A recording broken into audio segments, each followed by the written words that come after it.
Hello, everyone. Welcome to Cosmic Gateway. I'm your host, Alisha Braché, and I am very excited. I haven't done an interview in a while, and I thought I would just do a little quick interview. It's not going to be long, but this is probably my favorite, or going to be. Ever since I started Cosmic Gateway, I've interviewed so many people, so many brilliant minds. But there was always one person that I really wanted to interview. And this person I never thought would ever get on camera. But we're in time of magic and where dreams really can come true. And I want to bring on someone who so many people have asked me about over the years. They've wanted to know who he is because I talk about him all the time. And yeah, so I thought we would just come on and I would introduce you all to the number one man in my life. So, without further ado, I am going to introduce my very next special guest, Carl Braché. Welcome, Carl. Wow, that was a bit of an intro, wasn't Mm. it? Yes, anything to embarrass me. Aw.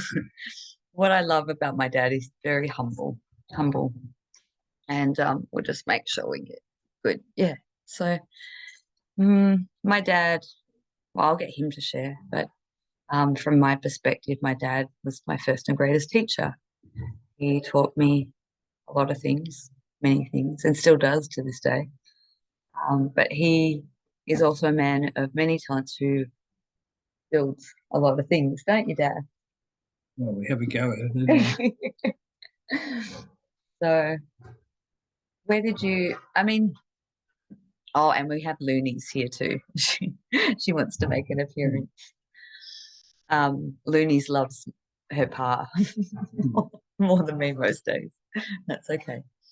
Um, well, I guess my first question to you is, do you remember when you were young that you knew that there was something not right in the world, or that you did you have any experiences that you can remember as a kid, or that your mum told you?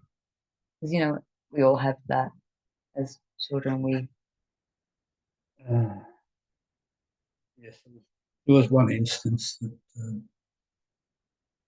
my mother told me.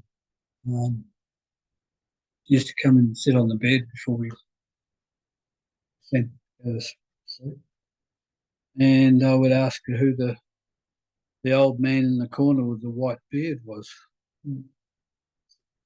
I don't think I ever had an answer from my mother anyway. That's what she told me. mm. Have you had any thoughts of who that was? Because I don't know. I've no idea. Could have been a guide, maybe. Um, I think I was into all that sort of No, stuff. you weren't. No. No. So, where did you grow up? Well, Dad was a builder, and we moved everywhere because he'd come home one night and said to Mum, well, better start packing because I've just sold the house. So we lived in lots of places around Melbourne. Did you have a favorite place? Like, was there one location or house that was? Really, I just sort of took it for granted. Dad sold the house, so I've got to move on. But, uh, So you then moved to a small town in the Mount Dandenongs. uh, Oh, well, we moved yeah, everywhere. you moved to Bendigo, Then, Templestowe. we lived in East Doncaster. Mm. Um,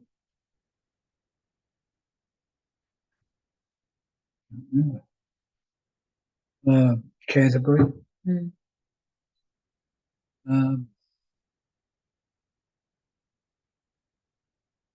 uh, no, I can't think of offhand. There were so many. What about school? Did you love school? No, I just thought that you have to make friends with people. didn't know. And the teachers loved you, didn't they? The high school kids, high school teachers. Yeah, I'd make it hard for them. So why?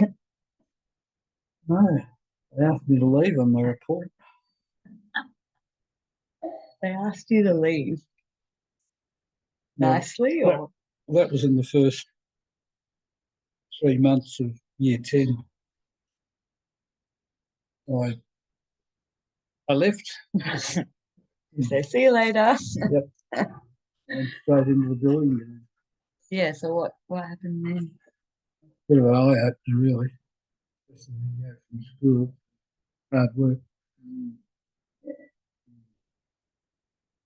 Well, I did framing for 8 months in the East Doncaster area.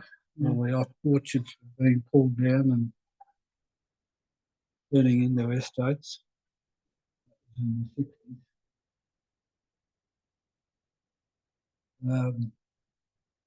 Then I eventually worked for my father, who was a builder,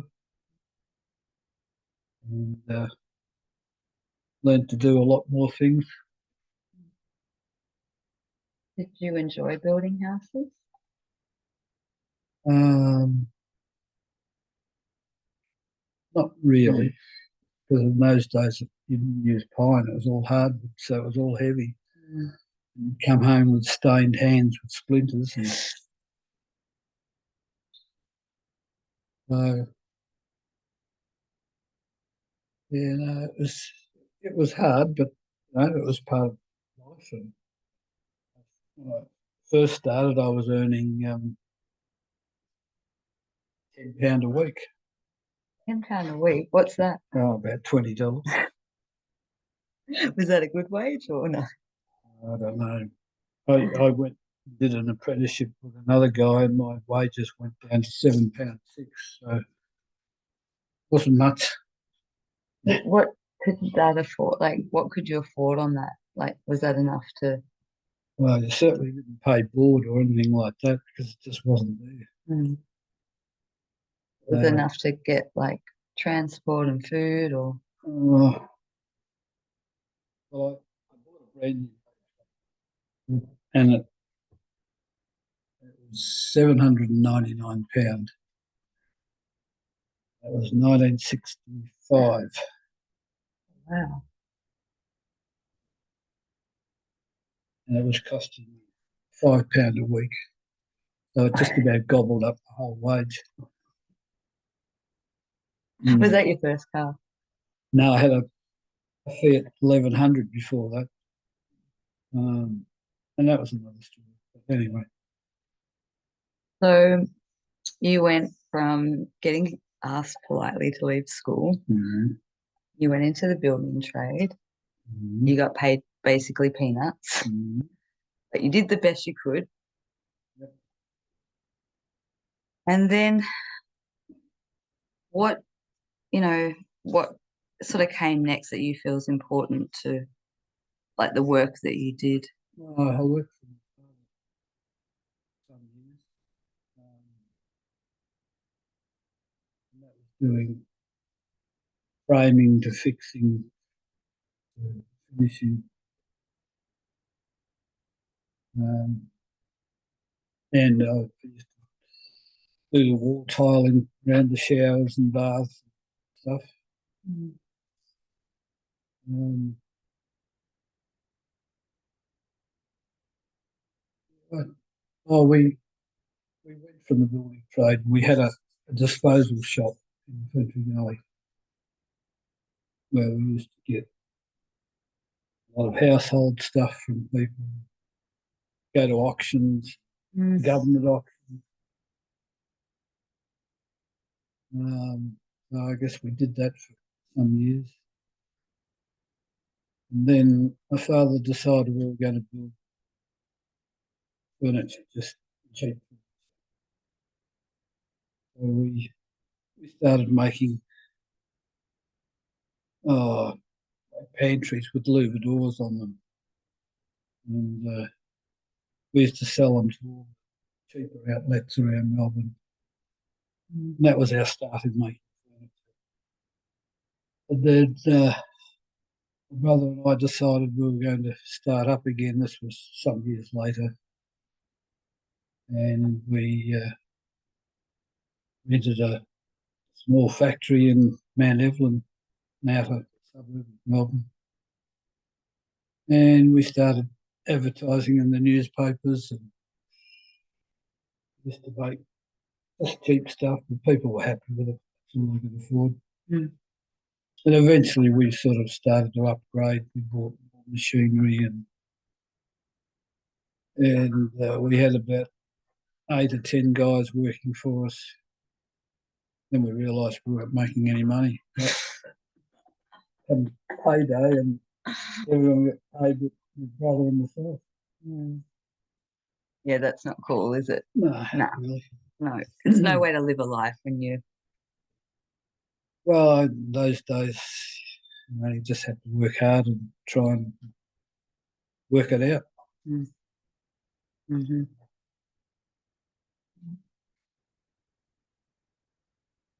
Uh, So, but we started to make better furniture, and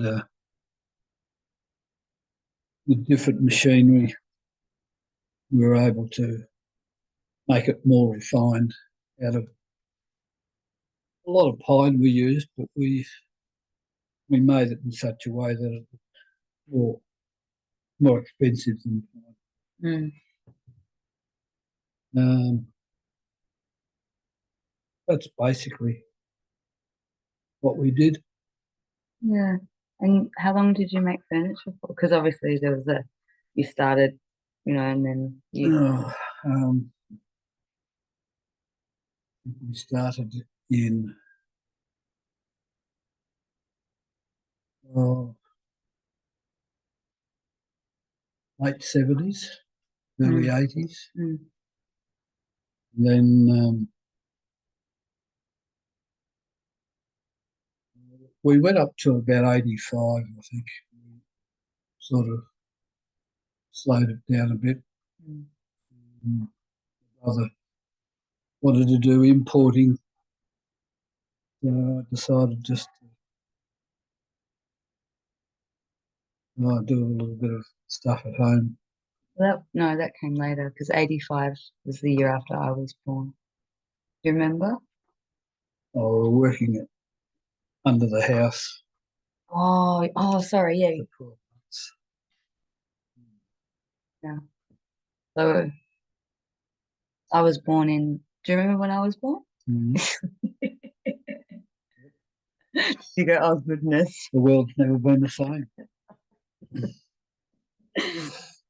Um, so you built, well, you had a hand in building the family home. Yeah, we had a building business going. We were building houses, my brother and I, and we also had a factory making furniture. So we used to make kitchen cupboards and the front doors and all that sort of thing. Um, I think we built about 6 or 7 houses in the 80s, Mm. late 80s, 90s. So then we decided to get out. My brother wanted to import, and I didn't want to. So I did a little bit of work at home, and then well, sometime after that, a friend of mine said, "Are you interested in working at a school doing maintenance?" I said, "Oh, yeah, that sounds different." So off we started on another venture. Mm. So I spent some years at Lilydale High School Mm. and Mirrabah College, and I ended up at Box Hill High. I spent 10 years there. Was it 10 years? Mm. Oh, jeez. And they were um, fantastic school, actually. The kids were good. You Yeah, loved that, didn't you? Yeah, you loved it. yeah. I could leave my tools on the ground where I was working, go away and fix something, come back 3 hours later, and the tools were still there. Mm. The only thing the radio they used to turn it up loud a nasty station. They used to change your channel. Yes. Kids. Mm. Well, it was during those years that you were doing all the maintenance that gave you more financial abundance to travel, right? Yes. I was able to. Oh well, they paid you better for what you were doing. Mm. Yeah, yeah. So you traveled a few places, Yes. just a couple, Just my oldest son has a magnet for America, isn't it? so he talked us into going over to America, and we went to basketball games, and we went to Disneyland, and all those places. Did you like it? I would have, yeah, I did, but I would have liked to see more of it rather than the insides of basketball Hmm. places. It was, oh, it was an eye opener. Where would you like? What's one place in America that you'd like to see that you haven't yet? Probably northern, up on the border of Canada. Mm. We went to the Grand Canyon. That was certainly an eye opener. I missed out on that trip. It was cold. Is it? It was snow. Was it? What time of year was it? About March. Hmm. Oh yeah, because all right, yeah, yeah. Right. Oh, Well, we drove from LA to stayed the night at Vegas, and then we stayed a few nights down at the Grand Canyon, and that's certainly a huge hole in the ground. that's a place that I think has a lot of stories to tell, right? Yeah, well, there's hardly any fences too. A bit scary. Mm. Well, on an average, one person a year or more walked off it, taking selfies. Shouldn't laugh, but like, They do. mm, shouldn't laugh, but yeah, wow. Well, that's certainly a place, I think, if you have money to travel to see the Grand Canyon, it's certainly an eye opener. Mm. And well, you mentioned about your oldest son. You actually have. I have Yeah, a younger son, yes. I'm not an only child.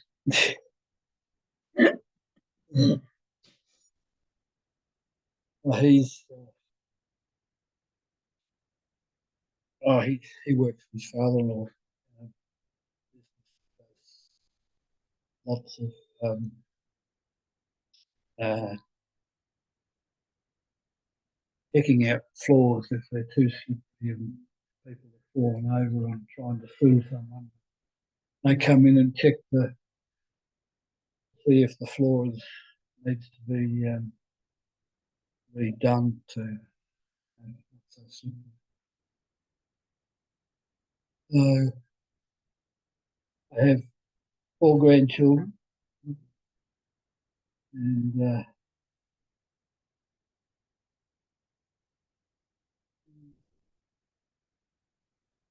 about all I think. Yeah. So I have two brothers and I have three nieces and one nephew. I have a beautiful family. And well, mum as well. Mm. But we're we're trying to convince her to come on, aren't we? Yeah, I don't think you'll have much hope there. We'll keep trying, we'll see. Mm. Um, when did you meet mum? Uh, I was, well, she was across the road from us. Mm. And I said to her, if I get my license this week, are you want to go out to fix it? She said, yeah, okay. So I got my license. In those days, it wasn't a big deal. You just went down to the cop shop and they asked you a few questions and read the things on the wall and then take you out for a 5 minute drive. And that was your license. That's it. Yeah. You took mum out. Yeah. And how long have you been married now? Oh, 50 something years. 55 or something. Mm. Yeah. So, yeah. Mm. And yeah, three kids and four grandkids later. Here Yeah. we are. So, thank you, Dad, for Okay. sharing that. Are you doing anything now? You getting into, Oh, yeah. Well, retirement's not really. you don't like retirement much, do you? Oh, not really. Not much of something to do. So I decided to start making some coffee tables, TV, timber slabs. So that keeps me busy for a few minutes. Mm. Yep. Other than that, no, very much. Yeah. But you enjoy it, don't you? I guess overall, yes. I haven't got to get up at 5 o'clock every morning and get ready for work. Mm. Um, well, I still get up at 5 anyway. Not much difference whether it's work or not. Mm. We go walking, don't we? Mm. Yep, it was a bit Moon, cold this morning, even though it's summertime. It felt like winter this morning. 12 degrees. Mm. Summer in Australia, people. 12 degrees Celsius. This is the hottest month of the year. Yeah, right. So much for that. So much for that. Well, thanks, Dad. Mm. Um, Thank you everyone for watching. I hope that you've enjoyed the first introduction, and hopefully there'll be other chats that we can have. No, Uh, I mean, most people know when I talk about Dad being my greatest teacher, but that's not what this video is about today. It's about the human family component, which is the most important thing. And yeah, Dad has been my teacher on all levels, and I wouldn't have Cosmic Gateway if it wasn't for Dad. He taught me about all the crazy, what we consider crazy. We've been the black sheep of the family, haven't ah,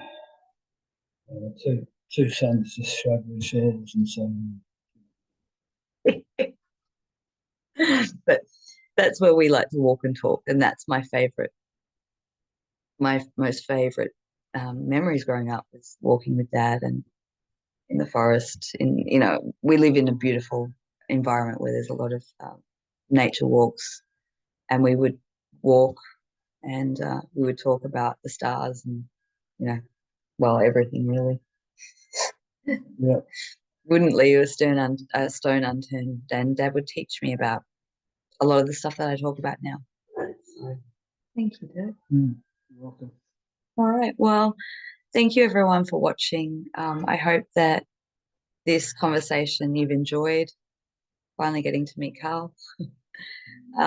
Luna's impatient right now because she saw her pa and she thinks she's going for a walk. Got news for her. She's got to wait a bit. Um, in the description box below, um, I'm actually having some time. I'm about to go on a vacation and have some family time. So in the meantime, if you want to have a look in the description box, the upcoming uh, soul journey and the elevation um, training, elevation, if you want to purchase that online training. And if you do, I would be really grateful because my dad building all this furniture, I actually want to buy it. So if you can help support me so I can buy some furniture from my dad, Mm. I kind of need to pay him back. And I don't know, we'll see how it goes. If dad enjoys what he does, maybe maybe we'll show some stuff in the future. See what happens. Just stay tuned for more conversations with Carl. Ah, there's a Mm. series for you. Conversations with Carl, cosmic conversations with Carl. And while we're in this very profound time right now, yeah, connect with your loved ones. I think that's the most important message. And I